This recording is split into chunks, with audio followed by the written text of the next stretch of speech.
For years, critics insisted that Alex Eala was more marketing phenomenon than tennis player. They argued that the endorsements, sponsorships, and media attention surrounding her far outweighed anything she had accomplished on court. Every early tournament exit became evidence. Every setback became another reason to question whether the hype was justified. Then Birmingham happened. Suddenly, all those confident opinions began to look very different. The same player many had dismissed as a carefully packaged brand stepped onto the grass courts and delivered a performance that forced people to rethink everything they thought they knew. The labels disappeared. The doubts faded. What remained was a young athlete proving she belonged on one of tennis's biggest stages. This is the story many never expected to unfold. To understand why the debate around Eala became so intense, you have to start long before the headlines and controversies. You have to go back to where it all began. Alexandra Maniego Eala picked up a tennis racket at just 4 years old. While most children were still learning the basics of everyday life, she was already developing the foundations of a game that would eventually carry her onto the international stage. Years later, she achieved something no Filipina had ever done before. In 2022, she captured the U.S. Open girls singles title, becoming the first player from the Philippines to win a junior Grand Slam singles championship. It was a historic achievement, not just for her career, but for an entire nation. But success at such a young age often comes with complications. When extraordinary talent emerges, especially from a country hungry for a sporting breakthrough, attention follows. Sponsors arrive. Cameras appear. Expectations grow larger with every victory. Sometimes the spotlight becomes so bright that people stop talking about the athlete and start talking about everything surrounding them. That is exactly what happened with Eala. Major companies quickly recognized her potential. Globe Telecom partnered with her when she was only 8 years old. Babolat became her equipment supplier. Nike dressed her for competition. The Bank of the Philippine Islands feature her in campaigns promoting discipline, education, and financial responsibility. By her teenage years, Eala had become much more than a promising tennis prospect. She represented hope, ambition, and possibility for millions of Filipinos. Yet the growing commercial attention sparked questions. Some observers wondered whether companies were investing in her tennis potential or in the compelling story attached to her name. Was the focus on results, or was it on creating a marketable narrative around a young star? The discussion became even more complicated because Eala's journey highlighted a reality many athletes in the Philippines face. Elite sports often receive limited financial support, making international success extremely difficult to pursue. Her family played a crucial role in helping her chase her dreams, providing opportunities that many talented young athletes simply do not have access to. To some, that was an inspiring story of sacrifice and commitment. To others, it became ammunition for criticism. They questioned whether her path had been made easier by resources and connections. They argued that her story was being polished and packaged for public consumption. Fair or unfair, those perceptions continued to follow her as her profile expanded. Then came social media. And anyone familiar with modern tennis discourse knows how quickly online debates can turn ruthless. The controversy reached another level during the 2025 Madrid Open. Eala was set to face world-class competition in a highly anticipated second-round showdown against IGA Swiatek. Before the match had even taken place, promotional material highlighted Eala's potential tournament journey, creating the impression that the spotlight was already fixed on her future success. The reaction online was immediate. Some fans accused broadcasters of exaggerating expectations. Others argued that the promotion overlooked the challenge standing directly in front of her. Many viewed it as disrespectful to established champions who had spent years earning their place at the top. What began as criticism of a promotional campaign quickly evolved into something much larger. Because underneath every comment, every complaint, and every heated debate was the same question that had followed Alex Eala for years. Was she truly the player her supporters believed she was? Or was she simply the beneficiary of a story people desperately wanted to believe? Birmingham would eventually provide an answer. And it was an answer that many critics were not prepared to hear. The debate surrounding Alex Eala had evolved into something much bigger than a few social media comments or television segments. It had become a fundamental question about modern sports stardom. Was Alex Eala being elevated to superstar status before her results truly justified it? That question resurfaced when it was announced that she would partner with Coco Gauff in doubles at the 2025 Italian Open. The reaction wasn't directed at Eala herself as much as it was at the way the story was being presented. Many fans felt that every piece of news involving her was being amplified beyond reason.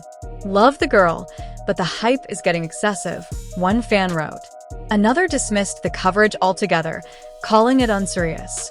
The phrase that kept appearing was always the same. Love the girl, but that distinction matters. Most critics weren't attacking Alex Eala personally. They admired her talent. They respected her work ethic.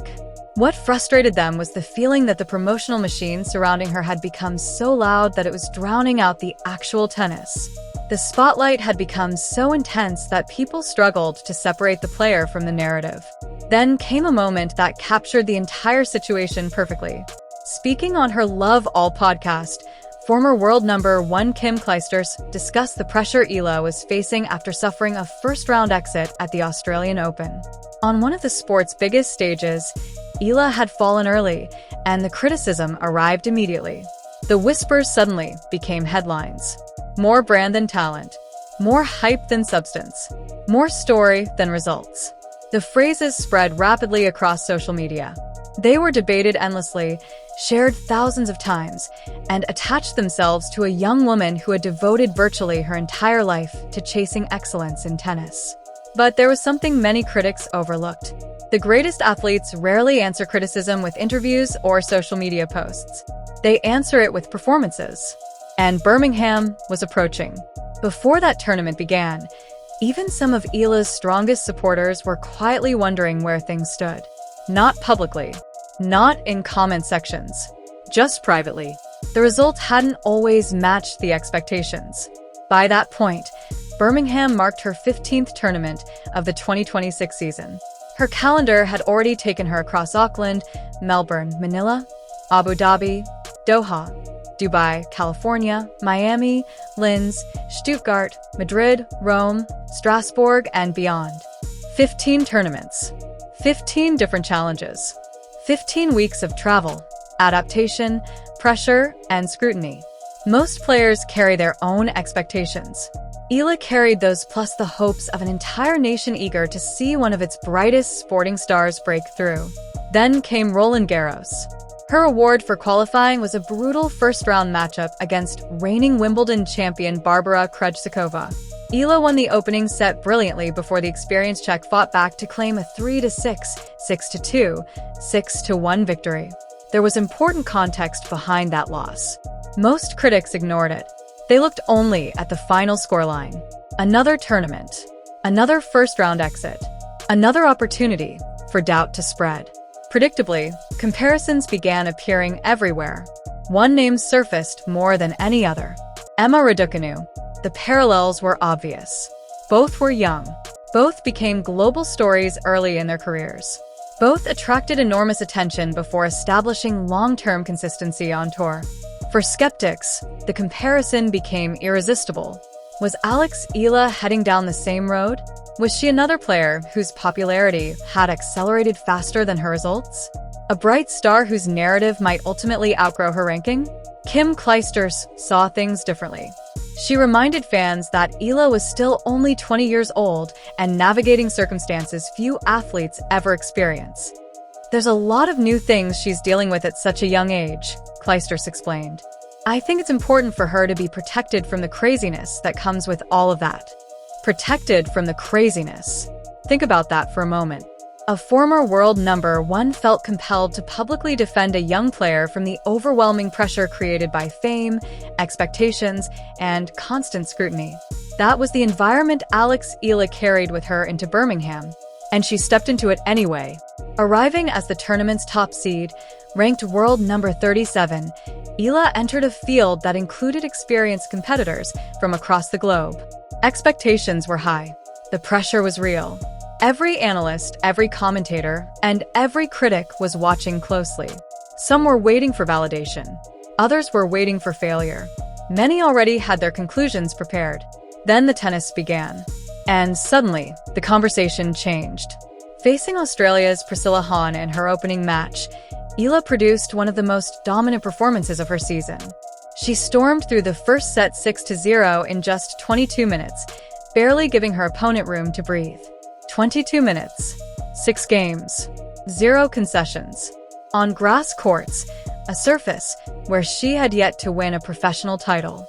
After weeks of criticism, after another disappointing Grand Slam result, after months of hearing that the attention exceeded the achievements, Eala delivered a statement that required no explanation. The racket was doing all the talking now, and Birmingham was only getting started. After a disappointing Grand Slam exit and months of hearing that the spotlight around her was bigger than her actual achievements, Alex Eala stepped onto a grass court in Birmingham with something to prove. And she wasted absolutely no time. The opening set lasted just 22 minutes. 6 games, 0 losses. A statement delivered with a racket instead of a microphone. To her credit, Priscilla Hahn fought harder in the second set. After falling behind 5-0, the Australian managed to break Eala's serve for the first time all afternoon and then held serve to cut the deficit to 5-2. For a brief moment, there was a hint of resistance. It didn't last. Eala immediately responded with a flawless service game, closing out the match with authority and wrapping up a dominant 6-0, 6-2 victory in less than an hour. Less than 60 minutes.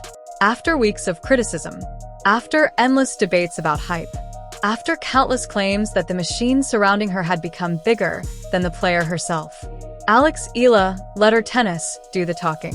But what happened next may have been even more revealing. During her on-court interview, she had the perfect opportunity to respond to the doubters.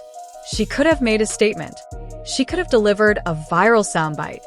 She could have turned the moment into a personal victory lap.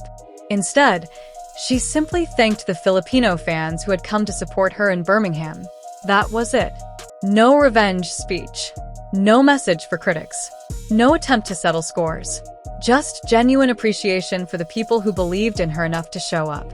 In many ways, that brief moment revealed more about Alex Eala's character than any article, ranking, or social media debate ever could. Then came her post-match comments. They were simple, almost surprisingly simple. It was a good performance, especially being my first match on grass. So, I'm really happy. This is a good win for me. That's what she chose to focus on. Not the criticism, not the expectations, not the headlines. Just the match, just the performance, just the process. Because that's how athletes who truly love their craft tend to think. They aren't obsessed with proving people wrong. They're obsessed with getting better. And maybe that's what so many people misunderstood about Alex Eala. For months, conversations centered around sponsorships, media attention, endorsements, rankings, and expectations. The narrative became so loud that it almost drowned out the reality standing in front of everyone. A young player putting in the work.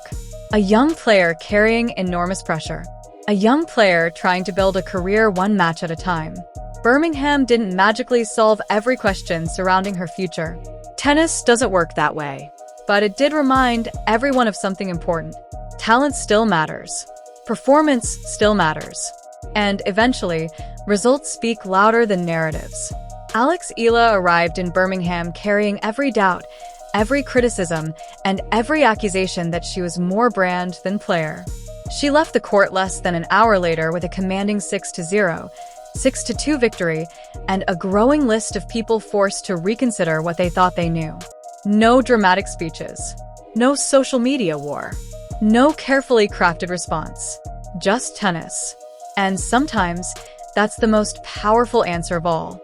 Because some athletes are simply too talented, too disciplined, and too authentic to be reduced to a marketing campaign. They remind the world who they are the old-fashioned way, by winning. If you enjoyed this story and want more deep dives into the biggest moments in women's tennis, make sure to subscribe. We go beyond the scores, beyond the headlines, and beyond the hot takes to uncover the stories that truly define the sport. And trust me, this Alex Eala story is far from over.